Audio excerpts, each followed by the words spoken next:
اے میرے بیٹے بے شک میں نے خواب میں دیکھا ہے کہ میں تم کو ذبح کر رہا ہوں. تو اطاعت گزار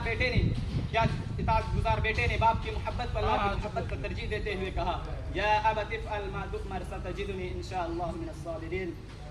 اے میرے ابو جان آپ اس کام کو کر گزریے جس کا اللہ نے آپ کو حکم دیا ہے. انشاءاللہ ان قریب آپ مجھے صبر کرنے والوں میں سے پائیں گے. نمبر 4 اچھے ماحول کا انتخاب کرنا. بچے کی تربیت پر ماحول کے اثرات گہرے ہوتے ہیں. ماحول اچھا ہو تو بچہ نیک اور صالح بنتا ہے اور اگر ماحول خراب ہو تو بچہ بدکار و بد اخلاق بن جاتا ہے. حضرت ابراہیم علیہ السلام نے ابتدا ہی سے اپنے اولاد کے لیے اچھے ماحول کا انتخاب کیا.